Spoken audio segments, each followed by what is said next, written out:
Olá, eu sou Andréia Evaristo, gravando mais um vídeo aqui pro nosso canal. Eu sei que faz tempo que não aparecem vídeos por aqui, que eu tava com uns projetos diferentes, mas hoje vai começar uma série sobre como escrever um livro. Então, basicamente, a gente vai começar do princípio. Os elementos fundamentais da narrativa são 5. E a gente pode classificá-los como pente, personagem, enredo, narrador, tempo e espaço. Não existe qual desses elementos seja mais importante que um ou outro, mas de qualquer forma tem escritores que se dedicam a privilegiar um elemento no seu texto em detrimento dos outros. De um modo geral, então, nós vamos estudar todos esses elementos por aqui, desde o processo de criação até como tornar a sua história mais interessante para o leitor. E hoje o assunto é personagem. Hoje nós vamos falar sobre construção de personagem. Então eu vou falar um pouquinho da minha prática. Eu construo o personagem de duas formas. Eu tenho o que a gente pode chamar de personagem avatar, que é aquele que é inspirado em alguém que existe de verdade, e tem o personagem que é totalmente fictício. As duas formas funcionam muito bem. Com relação ao personagem avatar, todo mundo conhece aquela pessoa na vida real que parece um personagem, não é verdade? Então essa pessoa muitas vezes pode ser o personagem do seu livro. O primeiro livro que eu escrevi, o WhatsApp, que vai ser publicado pela editora Adonis, que participou de um concurso, tirou 4º lugar. Todos os personagens, ou quase todos os personagens, são avatares. É uma história que se passa nos anos 90 e muitos daqueles personagens são parecidos com pessoas que realmente eu conheci nos anos 90.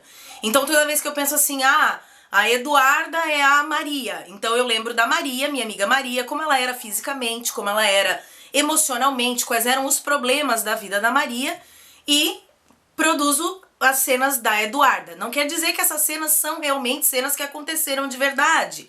É apenas no processo de criação. Outra forma de fazer também é o personagem totalmente ficcional, totalmente criado. Para isso é interessante que você conheça o seu personagem. Mesmo que ele não seja um avatar, é interessante que você consiga captar a essência do seu personagem. Quem ele é? Onde ele nasceu? Que problemas ele teve na infância? Quais são os traumas desse personagem? É interessante ter uma ficha com todas essas características e também é importante montar uma biografia do seu personagem até o momento em que a história acontece.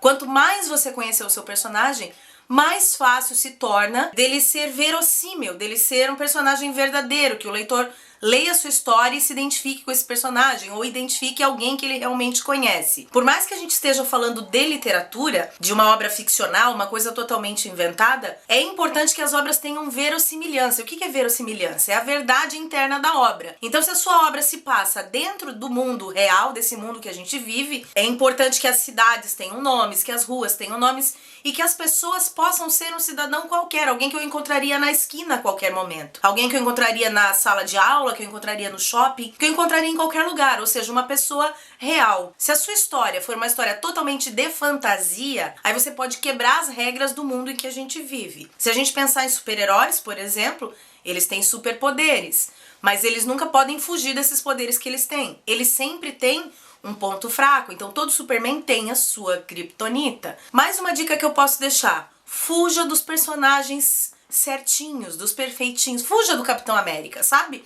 Aquele cara bom, aquele cara cheio de valores, que não tem defeito nenhum. Houve um momento na história em que esse tipo de personagem ele era realmente muito importante. Mas na atualidade, depois do pós-modernismo, a gente não tem mais por que ficar se preocupando em ter personagens que sejam modelos. Porque as artes, a literatura não tem mais o compromisso que tinha lá na Grécia Antiga, ou que tinha em alguns períodos de guerra, que era de ensinar valores para as pessoas. Eu não acredito numa literatura que seja doutrinatória. Eu acredito numa literatura que seja livre, em que a gente coloque situações reais, por piores que elas possam parecer, e jogue para o público a necessidade de discutir esses temas. Então o escritor tem o compromisso de contar uma história, tem o compromisso de sensibilizar o leitor. Todo mundo que lê porque quer passar por uma experiência emocional, uma experiência sensorial, né? E pra gente chegar nessas sensações, pra gente chegar nesse padrão emocional, a gente precisa de personagens verdadeiros. Então volto a dizer, você pode ter personagens avatares, ou você pode ter personagens totalmente ficcionais, mas eles têm que ser verdadeiros. Talvez para